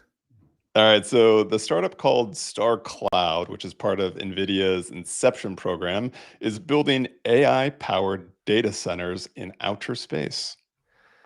Yeah. Now, as ridiculous as this might sound on the surface, there's actually some rationale for this. Energy savings in orbit, solar power is constant, cooling efficiency, which we should talk about the cooling efficiency because I got some pushback on a video I made about this. Really? Yeah, Dylan Patel has some strong words about this. So yeah, we'll I get think to that. Elon Musk commented on it. So let's I'll give you a second to pull up the quotes or the tweets for this, the replies. I mean, this is super fascinating. Jeff Bezos just talked about this at a talk he gave. He was like, data centers are going to end up in space. Obviously, there's essentially unlimited room up there. And it's very, very cold. But as we're about to see from semi-analysis, there's a problem. It's not as simple as just put the hot thing in the cold space and it's going to cool off. What I don't understand, and you know, maybe there's something in this post, but how does the data get from space back to Earth? Like, isn't there like a huge latency issue with getting the information back to Earth? I think there are use cases that don't have to do that. For instance, data center to satellites. But other than that, yeah, I think you're right. That's probably right. I mean, even well, you know, we could do voice calls. We can do data transmission through satellites, and so assuming it's in the kind of similar orbit to satellites, but still, you're right. Anything like that is going to add latency. All right, so semi-analysis. Although it's common knowledge that space is cold, anyone that has taken Physics 101, apparently I haven't, knows that the thermal conductivity of space is effectively zero since it is in a vacuum. The only way to cool GPUs in space is with extremely massive radiators, which is impractical. So NVIDIA's backing this. They're no dummies. Semi-analysis is like, wait a second, hold up, maybe this is not going to work. I've seen so many takes on this. Yeah, I don't know. I mean, I in my mind, I've heard stories about them putting data centers in the ocean, and in my mind, that sounds more efficient in the near term than putting them in space. You know, just heat up the ocean. Nothing could go wrong with that. I mean, there's obviously issues with both sides, but I mean, just that seems more logistically viable to me. But yeah, I mean, this is a new story to me, and I definitely don't know about physics to comment on it super intelligently. Yeah, well, okay, I guess when you have a market cap of 4.5 trillion, you can play in space. Yeah. Do you have any of the other replies by any chance? Maybe I think Elon Musk said something, and let me go to the actual post here. Let's see. If we can't find them quickly, no worries. But I think this is like the science fiction I like. This is what I like. What's actually possible aside, this is really cool. Yeah. No, I love this kind of stuff. This is amazing. I mean, I remember I was reading so good. I don't know if you've ever read Bold by Peter Diamandis, but he was talking about how they were going to put a bunch of 3D printers on the space station so that they can more quickly like deploy satellites and things out into space. And I was just totally fascinated by that topic of now we can potentially send satellites out into space by just sending data files to the space station, letting them print on the space station, and then deploying them from the space station. That kind of stuff was just blowing my mind. Yeah, incredible. He has another book, I think, of Abundance, and he talks about mining asteroids and things like that. It's a good read. I believe he built a company that does mine asteroids. I don't know how that's right. effective it is, but yeah, Planetary Resources, I believe, is his company. Yeah, there's this book. Actually, it's funny because Mark Benioff, when we were talking to him, he mentioned it, and I had just read it. We Are Legion, We Are Bob, and Yeah, love that book. and Great book. yeah, and so like this AI gets kind of deployed into space, and it continues to replicate itself, and essentially use up all the resources, and um, maybe that's what we're going to see here, because it's not as simple as just putting the data center into space. You actually have to maintain it, and you have to Right. protect it, and there's like so like all of a sudden there's all of these very complex logistical questions that come to mind. But that's what the Space Force is for, right? That's right. Yeah, no, I'm sure Indeed. they're going to nail it on the first try. All right, let's go to the next story. All right, so we have Optimus robots now patrolling Palo Alto offices 24 hours a day. We just had the CEO of Flock on the live show, and he was talking about the potential of using figure robots in their work. So here it is, security 24 hours a day by a humanoid robot. Yeah, and it's funny because I think Elon actually commented on this. They're not, I don't know if they're actually patrolling as much as, because he gave the example of, if you see one around the office, you can go up to it and ask it something, or ask it to take you somewhere, and it'll do that. So it's more of like a Tour guide. yeah, exactly. It's A less like it's gonna concierge. pull out a Concierge. flamethrower on you if you're breaking in. Yeah, that's what I hear. That's what I think of when I think of patrol. They're like walking around with a gun and making Indeed. sure nobody gets into the office. Yeah, here it is. So any visitors that come can stop one of the Optimus robots and ask it to take them somewhere, and it'll literally take them to that meeting room or location in the building. I'm so ready for the humanoid robot future. Completely ready. I want one or two in my house doing chores for me. I don't mind seeing them walking around the city. By the way, you're coming to San Francisco. You've been to San Francisco. Mhm. You've seen Waymos. They're Oh, yeah. everywhere, and they're like, you get used to it, and Yeah. it's actually like kind of cool to. It's very futuristic. I think honestly, seeing the Waymos drive around the city was one of the reasons I moved here. It was just like such a cool sight, and it felt so futuristic. It felt so forward thinking, Yeah. and I Yeah. just wanted to be a part of that. Although they are kind of all over LA now too. Last time I was in LA, they were driving around everywhere up there. And I even saw those little like DoorDash delivery carts going down the sidewalk as well, like delivering food to people. So LA is starting to get that little futuristic element to it as Yeah. well, I think. I was in the burbs though. The Waymos were not coming to me. Gotcha. Yeah, I mean, I'm only up there if I'm in like Hollywood or like Yeah, they are there. play Yep. at the Pantages, and like they were all over that area. Is LA where the denial of service attack happened on the Waymos? No, Did I you think see that that? was that was San Francisco, I believe. Matt, Oh, did you was it? see this? Didn't somebody like order like a whole bunch to like a cul-de-sac or something like that? Exactly. There's like 50 people who all ordered Waymos to a cul-de-sac. I believe it was in San Francisco. I could be wrong, but and they all got stuck. And I'll tell you something. When I was in San Francisco about 6 months ago, I was staying up on a hill in a cul-de-sac, and the Waymo took forever to turn around. It like could not figure out how to do a 3-point turn and turn around. And forever. It took like 60 seconds. Yeah. But imagine that times 50. And then all of a sudden they have to like navigate around each other. Yeah, here it is. Thank you for pulling that up. San Francisco. So yeah, at dusk, 50 people went to San Francisco's longest dead end street and all ordered a Waymo at the same time. Do you think their accounts got banned for this? I mean, it is like totally legitimate that they could have ordered a Waymo to that cul-de-sac. Yeah, I have no idea, but almost every story I hear about Waymos kind of hilarious. Like there was the story about the Waymos that went to the parking lot every night and were just honking all night, and that people in the neighborhoods were complaining because they were honking at like 3 a.m. and it was just a bunch of driverless cars honking at each other because they didn't know where to park. There was another story about a guy who got into a Waymo in a parking lot, and then the doors locked and it circled the parking lot for 30 minutes and the guy couldn't get out. And then that's terrifying. And he actually called like their customer service, and the customer service couldn't figure out how to help either. Oh my God. There's some kinks to work out. There was a time I was in, again, San Francisco, taking a Waymo. It came to a traffic light, a stop. The traffic light turned red and the car just did not move. and my heart sank. And I was like, oh my God, what's happening? I'm getting honked at. I hit the customer service button. They got on pretty quickly. It took about, 40 seconds to get it solved. But, sitting there and it not moving, Yeah. it's scary. And you're helpless. You're probably in the back seat, right? Like, yeah. There's nobody for you to talk to be like, hey, can you like go? Yeah. You want to pull up another one? Well, we have this this meme here. Yep, there's a bubble. What do you guys think? Is the bubble imminent? Overblown? A lot of bubble talk lately. Yeah, I've been hearing it a lot lately. I mean, yes, probably.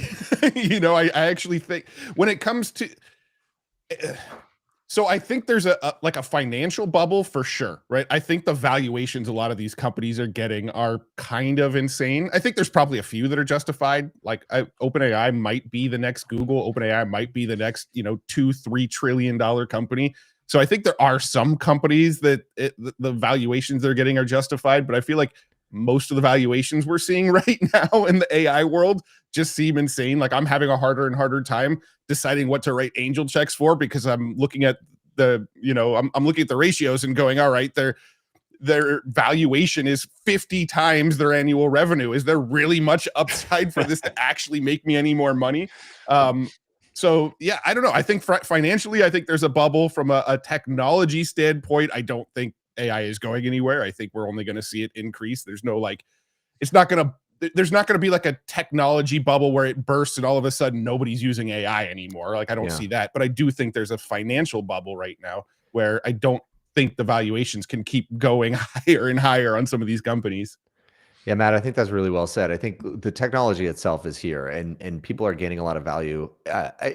Whether the investment to return ratio is kind of accurate, fair, I think we're way off, but the value itself is there and it's only growing. So here's Didi Das. I think he's a general partner at Menlo Ventures, if you can hover over his name. So why we are not, let's see, partner at Menlo Ventures, formerly founded team at Glean, Google Search, Cornell CS. Okay. So what he said, why we are not in a bubble in 4 charts, multiples, price to earnings are nowhere near .com level. .com, obviously a massive bubble at the time. The internet was very small. I think during .com, I could be quoting this wrong, but there was like 30 million internet users, or it's like a little bit. ChatGPT already has 800 million active weekly users. Okay, so it's much different. CapEx, capital expenditures, is growing, but funded by cash flow. Largest tech co-valuations lower than 1999, which seems wild to me. I've been hearing stories about how this is 17 times bigger than the .com bubble and stuff. I mean, I don't have sources and I haven't really dug in, but I've seen headlines that are claiming this is way bigger than the .com bubble. So interesting to see counter arguments to that narrative. Can you pull up the bottom left image that he has there? Oh, okay, they're all one. Valuations, so the bottom left, I'm looking at valuations of the largest tech companies are lower versus 1999. So we see, okay, based on price to earnings, that is. So 1999 on the left side, we're seeing, 100x for Cisco. It's kind of hard. It's very small. 90x for Oracle.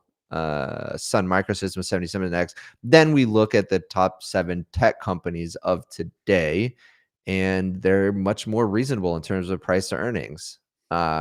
But some of the arguments, probably a very strong indicator. Some of the arguments, though, have to do with some of the round tripping that's going on, right? Where Nvidia is giving companies like OpenAI to, they're giving incentives to OpenAI to turn around and buy their chips, and Nvidia's investing in companies, and then the companies are taking that money that Nvidia's investing in them and turning around and buying Nvidia chips with it, and so there is some of this round tripping going on that feels like it might be artificially inflating some of the values of these companies. Circular financing, one of life's great miracles. If you ever see one of those infographics or charts on ownership, it's like crazy. Microsoft, OpenAI, Nvidia, Cisco now, I mean, they all pay, they all own, they all receive payment. It's just, it's very interesting. It's way beyond my financial comprehension. Yeah. And I mean, even like Google and Apple, right? They're all kind of getting chips made from like the same two companies, you know? Yeah. Although AMD got a huge check recently. Speaking of, I think Anthropic is now working with Google and TPUs. buying their TPU inference.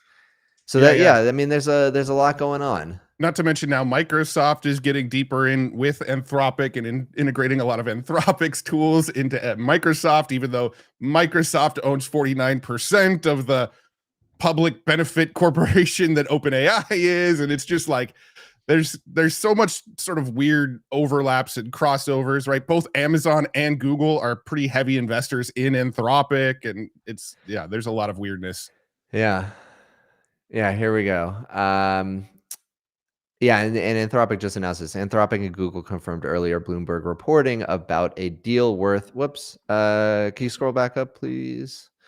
Tens of billions of dollars where Anthropic will use up to 1 million Google Cloud TPUs that are expected to bring well over a gigawatt of capacity online in 2026. Now, this is probably through their cloud service, right? Google's cloud service. They're essentially buying or pre-buying inference, but it's also rumored that that Google is going to be selling their TPUs externally. So the actual hardware, the actual silicon. So what do you think? Do you think that'll actually happen? Do you think it is going to happen? I don't know. I mean, that's not something I know enough about. Like, I don't. So you're saying Google might get into the hardware business and start selling like TPUs to. SemiAnalysis has been talking about it. They're going to be selling their actual silicon, just the same as NVIDIA does. They're selling the silicon, and then you, as a purchaser of that silicon, are going to set up your own server, your own server center. Dylan Patel seems pretty bullish on this, and he seems to know about these kinds of things. So I would trust him. I would trust his opinion over mine on that kind of stuff any day. All right. Super interesting though. Yeah, let's bring up another one. Well, I mean, we are kind of getting to this place though, where it does feel more and more like people will have their own sort of personal, like mini supercomputers, right? We just saw the DJX Spark was released. I think Matt, you got. I don't have one yet. I don't have one yet. But didn't you just get like a big NVIDIA like beast, like a Dell or something like that? I did, yeah. Dell, I love Dell because they send me all the good stuff. Yeah, so I think it was like a year and a half ago they sent me this absolute beast with 2 RTX A6000s in it, and then a few weeks ago they sent me an even beastlier machine with a GB10. Nice. And it's just I got it plugged in right here. I'm testing it. I'm thinking about videos I can make with it. But no DGX yet, although I have reached out to every NVIDIA contact I have to try to get it. Yeah. My question is the future going to be more cloud-based, or is it going to be more like people having their own little mini supercomputers in their house that it's running all the AI inference for them? I don't really know. Probably a blend of both. I'm sure there's some people that just don't want to deal with having their own little unit in their house, so they'll just go to ChatGPT and use the cloud versions. Me personally, I'd love to have my own little mini supercomputer in the corner that doesn't go to any cloud anywhere. Yeah, this is such an interesting conversation. I also, being a tinkerer myself, obviously kind of being a very hardcore technologist myself, I want compute to be local. I want at least whatever can be local to be local. There's plenty of use cases that require the size of the model that only a cloud can provide. But you're right. Like, I think there's this combination of factors happening at the same time. Model size getting smaller and getting better, getting more efficient. The actual compute that you can have locally. So whether you're getting a Dell or a DGX, these are getting better. And so there are going to be an increasing number of use cases that don't require frontier intelligence. Yeah. And I can and do want to be running that locally. There's a number of reasons why. Privacy is one of them.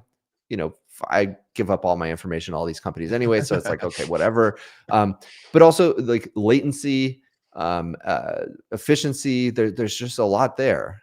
Yeah, no, totally. And I don't know. I think I'm probably more in that boat of like, I'm just a tinkerer and I want to play with it. But in the grand scheme of things, do I really need to?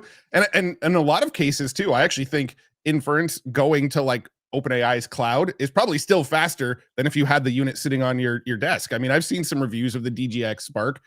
ChatGPT is still faster for most things. I guess it depends on the size of the model you're running, but for the most part, side-by-side comparison still shows sending it to the cloud and getting the response back was quicker than using some of these boxes. But yeah, I was personally really impressed with the OpenAI open weight models, the GPT OSS. I thought those were really, really good models. Still do. I still think they're really, really good models, really impressive. So I like where the open source models have landed and sort of how far they've come. They're really good now compared to like the llama models we were using 2 years ago. Yeah. And it's so interesting you bring up the DGX kind of compared to cloud offerings and on inference specifically. So I was speaking with the NVIDIA team the other day, specifically about the DGX, and they were like, look, it wasn't built to be the fastest inference provider or inference box. That's not what it was made for.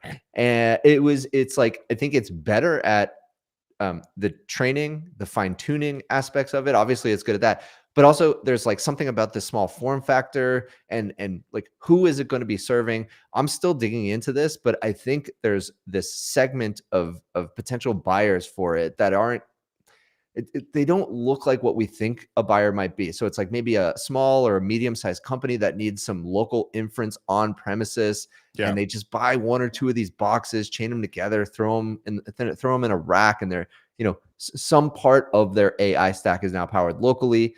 So I think there are some pretty meaningful use cases there, but kind of cutting edge inference is probably not going to be one of them. Yeah.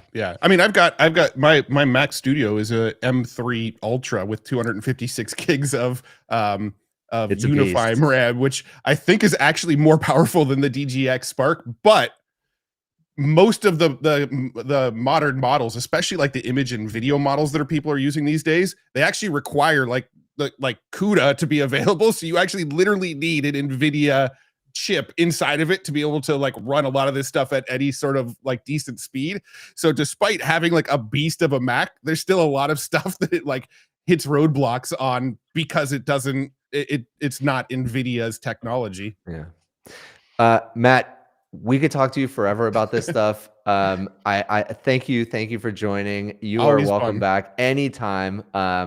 Check them out at Mr. eFlow on Twitter. Anything else? The YouTube channel everybody knows about, but tell us again. The podcast. We got the podcast. Yeah. So I mean, just a quick rundown. I've got my YouTube channel where lately I've been really focused more on like tutorial type content. I've backed off on news a little bit because I do have my AI newsletter as well. I've got the Next Wave podcast, which is hosted by HubSpot, which I believe Matt is going to be joining me on in a week or two here. And then I've got the Future Tools website where I share all the cool tools and news that I come across. So, all right, Matt, I'm going to see you in person next week, buddy. Sounds great. Great chatting, guys. Thank you. Bye. Talk soon. All right. We got our next special guest agreed to come on the show last minute. Siqi Chen, welcome to the show. Hey, thanks for having me. So, hello, sir. Siqi, good to have you. CEO of Runway. I'm super excited to talk to you. Thank you so much for coming on the show last minute. I think everybody knows what Runway is, but maybe just like give the quick breakdown. Yeah, so we're a financial planning and analysis platform built for CFOs. So AG1, AngelList, the NBA, Superhuman, a bunch of different companies run on Runway. And the whole idea is to make finance accessible, understandable to the rest of the company. So it's a cross between Notion and Excel and Workato, where you can connect all your data and see it in ways that make sense to people who aren't in finance as well. And how long have you been building this for? You're a founder. When did you found it? How long have you been building it for? It's been 5 years now. It's been quite a while. It is a lot of software to build. So we've been building it for a minute. Okay. Can you walk us through some of the just like the practical use cases that a company might run into when using Runway? Yeah. So with any growing company, you have some kind of hopefully financial model. And this model is usually owned by finance. It's only understandable by finance. The only person who understands how the model works is the one person in the first place. Meanwhile, every department also has their own model. The sales team has a model, the product team has a model, the engineering has a model. All of these are on spreadsheets. And the purpose of these spreadsheets is, I think about it in terms of a game engine, right? They're useful. You make these things so that you can time travel into the future and understand the implications of the decisions you make today. So it's very much a simulation of the business. And our observation is that this is not a particularly accessible or understandable medium for most people. And so what if we could make something a lot more visual, a lot more intuitive, so that the whole company has one picture of how the business works, and it's connected to not just the finance data sources, but also engineering, marketing, sales, hiring, HR system, so that you have this one God's eye view of your business and you can understand the implications of decisions you make today. This is such a painful area in a business. You have people using Excel, you have people using Google Sheets, you have different formulas, different ways of skinning the cat. So makes a lot of sense. I have to jump in with just a complete curveball of a question, but I haven't gotten a great answer to it yet. Okay. All right. So we have these companies getting $300 billion cloud contracts. And these contracts go through presumably a sales process. What does the commission structure of that look like? Do you have any idea? Can you shed some light on this for us? Is this just one person getting a huge paycheck and just retiring afterwards? Yeah, I think there's been some reporting about how it worked at Oracle. I don't know. I don't have any inside information on this, but I don't think anything over 10 billion gets sold through anyone else other than the CEO. And I'm not sure how much the commission Jensen is getting from selling H200s to different people. But generally, that's what I would imagine it to be. It is far more of a founder CEO level thing. And I'm not sure how much commission really matters here. All right. Thank you for entertaining me. Yeah. Yeah. All right, CG. The thing that caught my eye and caught a lot of people's eye this week was your marketing play. Sorry, I don't mean to like boil it down to such simplistic terms as a marketing No, it's play. great. You know what? Let it speak for itself. Can we pull it up? Let's see. Give us a second, because this is like so brilliant. Give us 1 sec. Sure. All right. While they're pulling it up, let me. Let's see. Do you guys have it?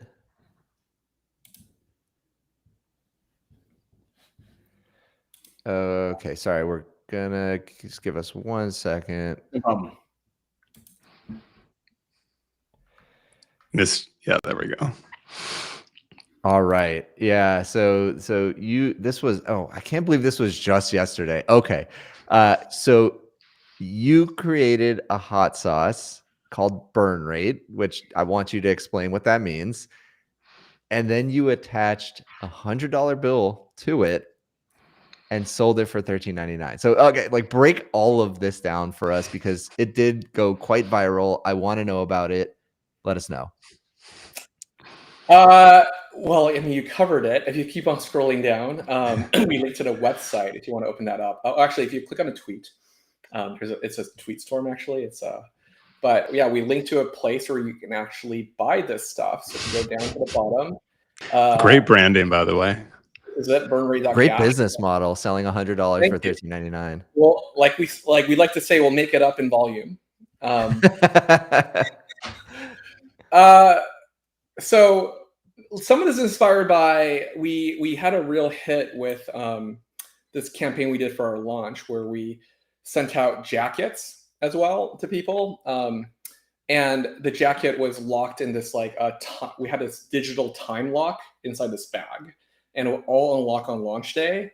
And so people were getting these jackets and they were like, what is in here? Is it a bomb? And so we thought we should double down on this, and what else can we do that is really cool? So we thought, well, what if we do a CPG product that is actually quite delicious? So this is a partnership with a real great hot sauce company called Onima. And our head of marketing, Cal, actually taste tested 100 hot sauces, narrowed down to 20, and we did a blind taste test, and we both agreed that the number one was this one, which also is a winner of it placed number one in the 2025 Scoville Awards, or Scovies. So it is legitimately like an amazing hot sauce. And we thought, well, it's burn rate, and we should make it a real thing and make it $100. So why do we do this? We sell software, and we do marketing like any other software company. And the idea here is this campaign, and we're about to break some news here. I sent this email. I gave our investors a heads up, and I said, hey, we're going to do this campaign. We're going to give out $100 for $13.99. And we made 200 of these, right? So the total cost of the campaign is about $30-some thousand. And so far, we've gotten N,000 pre-orders. And so if 1% of them are in our ICP, and based on win rate, this is going to get a 10x return. However, it's significantly more than 1% and kind of outperform what we thought it was going to be. So that's the way it works. We're trying to make finance cool again. And the joke, this is actually was in our deck. We said— Do you mean hot again? Yeah, the top was in our deck for our fundraising, and we said we want to like turn SaaS marketing on its head, and basically our SaaS marketing department, our marketing department, is going to be basically a CPG brand. And this is the first of many drops. And this idea came from, and can I share my screen? You can try. You can also drop a link in the private chat, and we'll pull it up for you if you need to. I'm going to try to. Okay. We were having trouble sharing screens earlier. Okay. I want to share my Gmail account because I want to show you the behind the scenes of how this happened. So this is a year ago, and Cal, and I'll just make this larger so you can see it. So Cal is our head of marketing. It's like, hey, great to meet you other week, really talk. And then cool. And so he's under of a company called Tyco, which is a CPG brand. And a few days later, he sends me this email. It's like, hey, what if we made a Runway CPG product, like an energy drink called Jet Fuel? I'm like, oh my God, that's really smart. So we met. And then a few days later, he's like, hey, what if we did a Runway Run Club? I'm like, wow, that's also really smart. And then a few days later, he sends me this. What about this? So this is the backstory. It is like a cold email from this crack marketer guy who now is head of marketing. And I was like, yo, you got to come here and we're going to do this. So that's how this happened, actually. That's so cool. So what is the process for actually creating your own hot sauce? I mean, obviously you went through a bunch of taste tests, but I mean, the design is gorgeous. Not only because there's $100 bill attached to it, but it is like the entire design, the look, the feel of the website, the actual product. It's beautiful. So like, what did that entire process look like? Yeah. So, I mean, all the credit goes to the team. So Cal, this is Cal's idea. I contributed $100. And we have a great brand design team, Amy Devereaux and Izzy Ramirez, who did, Amy did all of the packaging, all in-house, and the photo shoot as well. And Izzy did our website. And, you know, one of the things we think about is, you know, one of our values was create magic. And my favorite definition of magic comes from Teller of Penn and Teller. And he described magic as simply putting way more effort into a thing that anyone could possibly think would be worth it. And that's kind of what we did here. You could just do a hot sauce, right? But we kind of like just plussed it to make it something interesting. We have a website and copy and a photo shoot. And I think that's the thing that made it work. Go ahead, Nick. Well, it's amazing that, because this was your first go at it, right? This was the first time you released a CPG product, and to have it get knocked out of the park first run is pretty incredible. So well done. What do you think is next? Is it going to be that energy drink? And maybe something completely different. We have to top it every time, right? So like I literally in Slack was like, well, I guess our brand marketing department is basically mischief now, so we have to like figure out how to. But yeah, but you only made 200. Oh, sorry, CG. Go ahead. Yeah, so we have a limited a supply of 200, and right now there's like approaching 4,000 pre-orders now. So, but we're going to enrich all those leads, and obviously we're going to give it to the finance people who are in our ICP. But yeah, for the way we think about marketing is we have addresses now for everyone, so we could like send cool stuff to the people who didn't get it. And in a world where everyone's doing like AI SDR marketing, your inbox is like super overloaded, you have to do something different. And so that's been really effective for us. Yeah, so this is going to be the first of many that we're going to be doing. CG, I absolutely love that. I think you're 100% right. And we've talked about this quite a bit, where as the amount of AI created content, aka slop, continues to increase, the thing that's going to help and stand out most of all is taste and really the human element to it. And you've kind of taken that to the next level, and it speaks to how important that's going to be, and increasingly important that's going to be in the next few years. Totally. I mean, when I talk about AI, that's something that I believe in for quite a while, right? The fear has been like, oh my God, AI is going to replace all our jobs, and it's going to replace sales. But if you look at historically what technology has done, it's actually increased the value of bespoke, handmade, proof of human types of products. So analogy I love to bring up every time is like, you think about the cost of a bag, right? Pre-industrial revolution, bags were like handmade, but now bags cost a hundredth of a cent or a tenth of a cent, something like that, because it's a plastic bag. And the utility of that bag versus a Birkin bag is the same. It carries stuff, but the signaling utility is completely different. And luxury goods are now, you have more demand for luxury goods than ever before, which is why LVMH is one of the largest companies. And I think that same thing is going to happen to all kinds of products. So even if you have a robot at home that can cook better than the Thomas Keller from the French Laundry, you will still want to go to the French Laundry because Thomas Keller made the meal. And I think that's going to be true for software products of all kinds. Yeah. So have you reached out to Hot Ones yet? This hot sauce was actually on the Hot Ones. So not yet, but yeah, that is something that we might do for the next Tech Week. Okay, but I have to selfishly ask, like, you only made 200. How do I get one? So we have get on the list. We're gonna get more. And one variation of the campaign that we thought about is like, if you are in finance, we're gonna sell it for $13.99.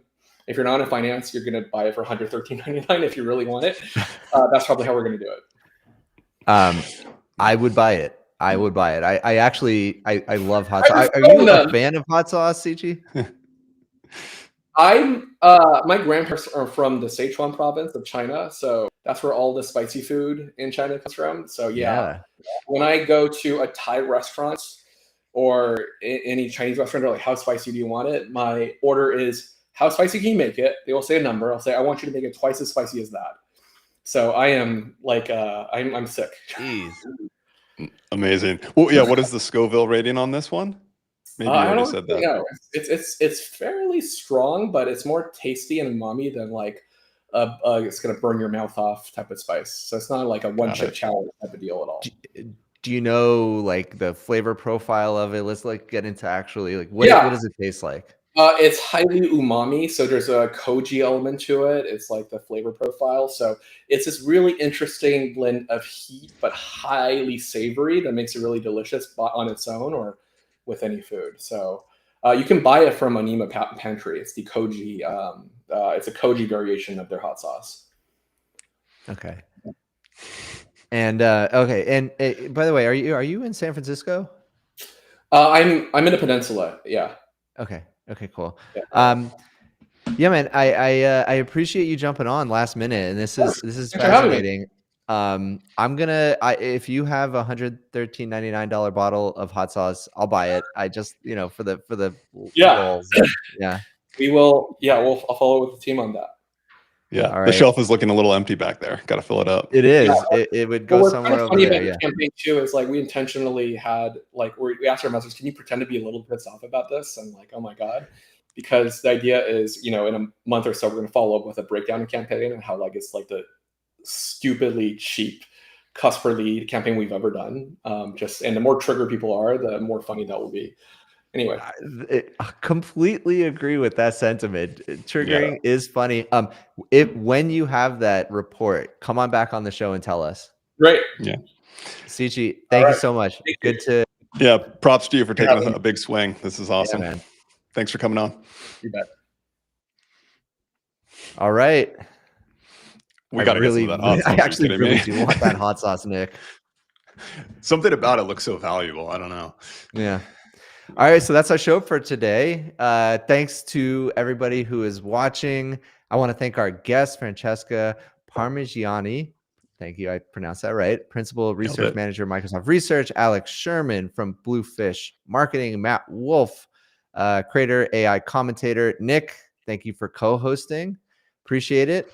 And don't forget to follow us on Twitter. We'll drop that in the chat, but it's @forward_future_forward. You can also follow me and Nick. We'll drop all that stuff in the chat as well. And we'll see you next week.